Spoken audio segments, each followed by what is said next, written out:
Bonjour les EB2, joyeuse Pâques. Avant les vacances, on a appris la première partie de la lecture Le rêve d'Olga. Aujourd'hui, on va lire et expliquer la deuxième partie. Avant de commencer, on va faire un petit rappel. Il s'agit d'une petite fille nommée Olga, qui vivait à côté de la forêt avec son père. Elle ne connaissait pas sa mère, car elle était morte à sa naissance. Alors elle était orpheline. Sa maison était petite et délabrée, mais elle était propre. La fillette allait tous les jours à l'école à pied, mais elle n'avait pas d'amis. Tous la trouvaient un peu bizarre, avec ses habits recousus, et aussi elle avait un air rêveur. Je commence à lire, suivez. Le cours de musique de Madame Hilda était, pour elle, le meilleur moment de la semaine. Il y a un point, on s'arrête.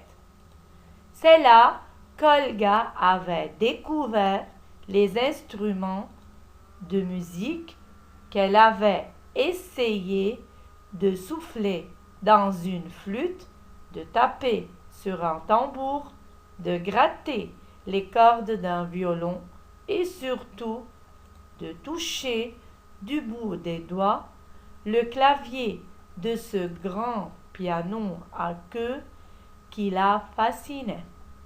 Je relis et j'explique, suivez. Le cours de musique de Madame Hilda était pour elle le meilleur moment de la semaine. Alors, le meilleur moment de la semaine pour la petite fille était le cours de musique qu'elle a appris avec Madame Hilda. Je continue.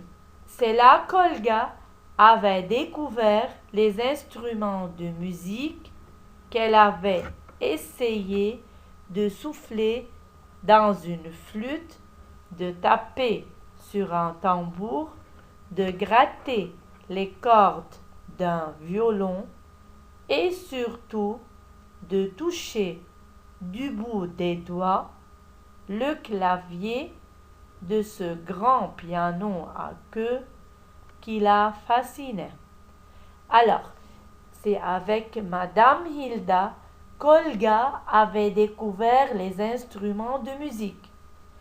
Elle avait essayé de souffler dans une flûte, de taper sur un tambour, de gratter les cordes d'un violon, de jouer et surtout de jouer le piano qui la fascinait, c'est-à-dire qui l'a ébloui, qui l'a émerveillé. Je continue, suivez. Chaque nuit, elle faisait le même rêve.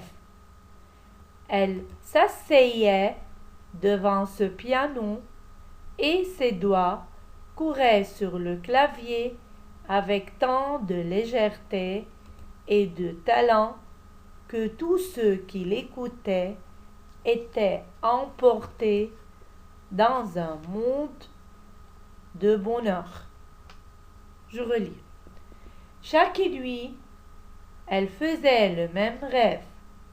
Elle s'asseyait devant ce piano et ses doigts couraient sur le clavier avec tant de légèreté et de talent que tous ceux qui l'écoutaient étaient emportés dans un monde de bonheur. J'explique.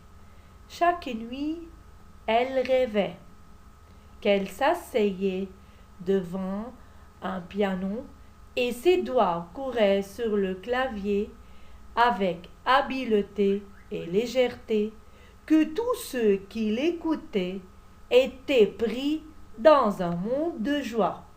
Elle rêvait qu'elle était une pianiste. Bon, à la fin, il est écrit Christelle Stefan Hayek, Le rêve d'Olga, texte inédit. Que veut dire ça? Christelle Stefan Hayek, c'est le nom de l'auteur le nom de celui qui a écrit le texte. Le rêve d'Olga, c'est le titre du livre. Texte inédit, c'est-à-dire texte qui n'a pas encore publié, qui n'est pas encore connu. Je continue. Page 66, numéro 3. Je lis la consigne. Entoure le mot convenable. On va entourer ce qui convient. La petite fille est plutôt pauvre ou riche? Pauvre. Elle est orpheline ou bien abandonnée? Elle est orpheline car sa mère est morte et vit seulement avec son père ou bien sa mère? Avec son père. À l'école, ce qu'elle préfère, c'est le français ou bien la musique? C'est la musique. Plus loin, numéro 1. Complète le rêve de la petite fille avec des mots du texte. Alors, vous allez compléter ces phrases avec des mots du texte. Je lis.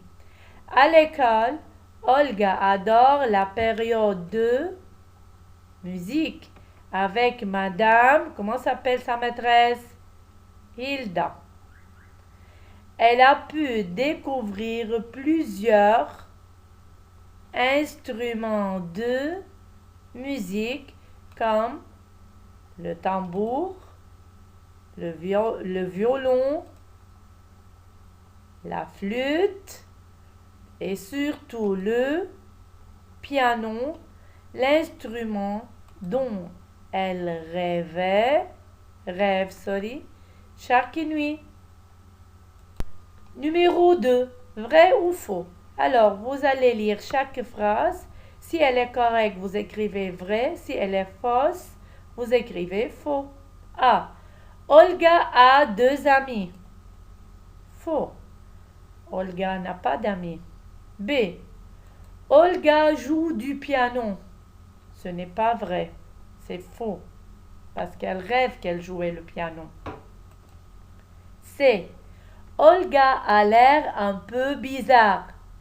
Vrai. D. Olga rêve de devenir riche. C'est faux. Elle rêve de devenir pianiste. Page 67, numéro 4. Je lis la consigne. Suivez.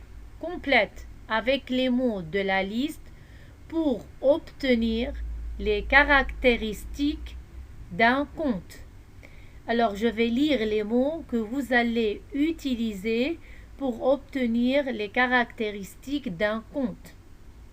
Temps, il était une fois, une histoire, lieu, imaginaire. Je commence. Quand un texte commence par la formule « Il était une fois », qu'il raconte une histoire plutôt imaginaire et que le temps et le lieu ne sont pas précis, il s'agit d'un conte. Alors, le conte commence par « Il était une fois ».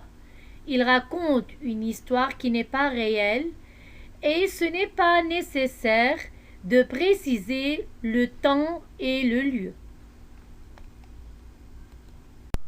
Agenda, lecture, page 65. Vous allez lire tout le paragraphe de la page 65 avec une bonne prononciation et une bonne intonation. Vous allez le lire plusieurs fois jusqu'à ce que vous ne faites aucune faute. Devoir, phraséologie avec forêt, nettoyer, taper. Vous allez composer de belles phrases avec forêt, nettoyer et taper. Vous allez faire ce devoir sur le brouillon. Au revoir et à bientôt.